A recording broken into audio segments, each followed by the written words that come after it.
Well, I started to play the erhu when I was 5 years old. Speaking of why the erhu is the chosen one, because for my mom, she thought that taking music as my career, it actually matches her expectations on me, because she thought as long as my life has music by my side, and it's gonna be a pure and beautiful life.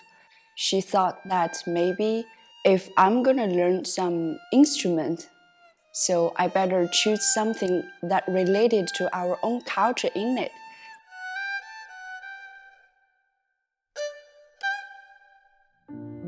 So when I was an undergraduate student in Nanjing University of the Arts, between my university and Valparaiso University, we have a cooperation education project. So I just came to United States and started to study on another master degree and also do my own Erhu related events.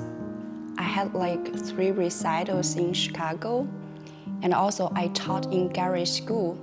It's a lot of students in my Erhu classes, and all the kids, they actually have the basic skills of violins, so which is also easy to teach them. And also when the first time they saw this instrument, they were so thrilled to try to play this instrument. So I started to teach them with Twinkle Twinkle Little Stars. And then there's one time I wrote down the music on the blackboard, which is the horse race, really classical Chinese erhu piece. And they were just so eager to try it out, even though they're just on the level of Twinkle Twinkle Little Stars. So that's really interesting. And also besides the regular concerts, I also had a tango concert with local musicians. It was really fun. My friends who majored in digital media, I participated in their graduate work, which is video recording with a guitar player by the Michigan Lake.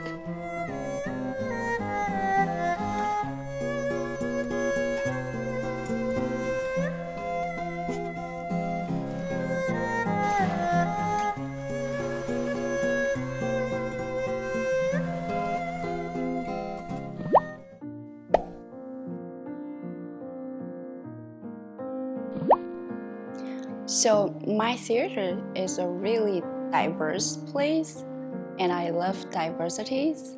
In my theater, we have a lot of different types of performing arts. So besides Chinese orchestra, we have dance troupe, choir, and also Western orchestra, which definitely give us a lot of chances to cooperate with different types of arts. At the beginning of this year, we launched an online concert named Dancing China. I was really lucky to play a classical erhu solo piece, which is Xinjiang style, with our dancer Anna Caesar, who's actually from Xinjiang, Kashgar. Yeah. A lot of musicians actually already played these pieces on different stages a lot of times, but I think we really did something new in it. So besides global online concerts, the increasing frequency of overseas tour performance, especially in recent years, definitely made a certain social influence. Also, I've been told that we're going to Russia and Poland to have our tour performances next year, probably, which is really good news.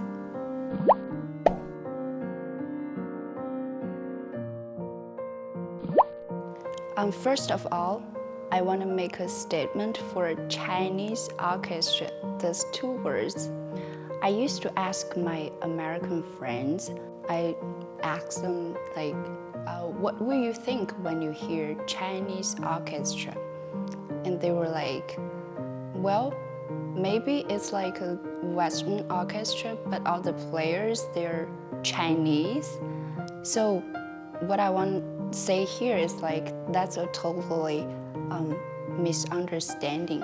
Actually, Chinese orchestra refers to Chinese instrumental orchestra. So you see the difference here? So I really hope that maybe one day Oxford Dictionary or some authoritative English dictionaries will just be able to add this into their dictionary. So I remembered it was my first time taking the overseas tour performance with my orchestra together. It was in Hobart, yeah. Before we landed in Hobart, the local logistic support company told us, like, you know, you can have the cellos and basses, so you don't have to bring all those huge instruments here. And we've already got the negotiation with the local orchestra, and they already promised us that they're gonna just, you know, borrow the instruments to us. So everything was good to go. And when we landed, they just told us, like, you know, it was unable to provide the instruments to us. So they just changed their mind. I don't know why. And we just changed all the pieces. The whole concert is changed. We changed all the pieces like in one day. The concert still goes on. Most of the pieces we played it by memorizing. Yeah, so you can tell like there's no time for us to reprint the programs. So I was assigned to be the English/Chinese host to give like a brief introductions before each piece.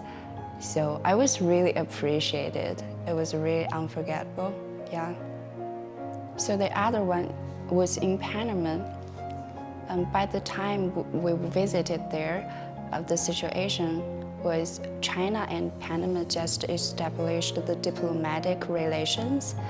After the performances, the Chinese ambassador told us personally that in terms of introducing Chinese culture, you guys just play one single piece is worth 1,000 words. Well, it's an informal occasion, yeah. So I was so touched and feel it's like a huge inspiration. Mostly I felt like I'm just really proud of being a Chinese traditional instrument player, and also felt like the responsibilities on my shoulder, yeah.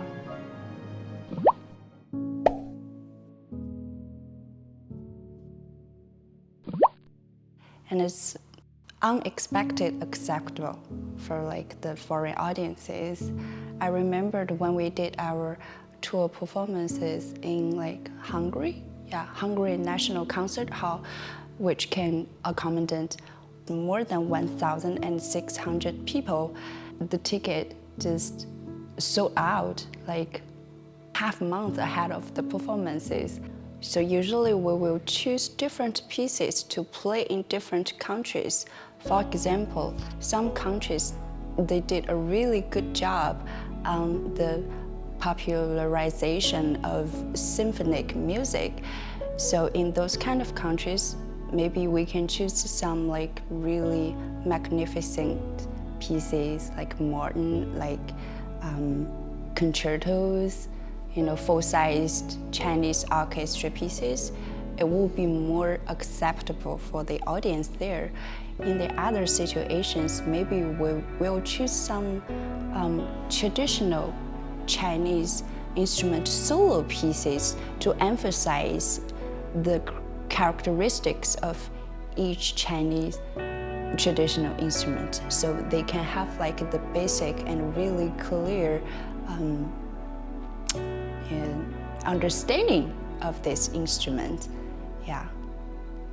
So culture exchange also can shorten the distance between like the audience and the music that they've never heard.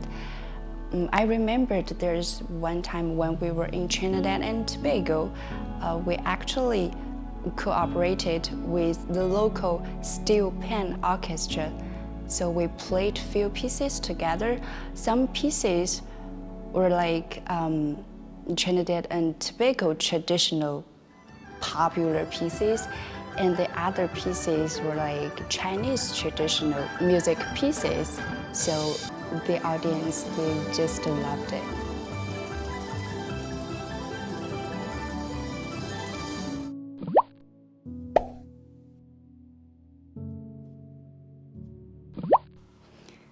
So as a Chinese instrument player, I think it's my obligation to contribute myself to the popularity of the erhu.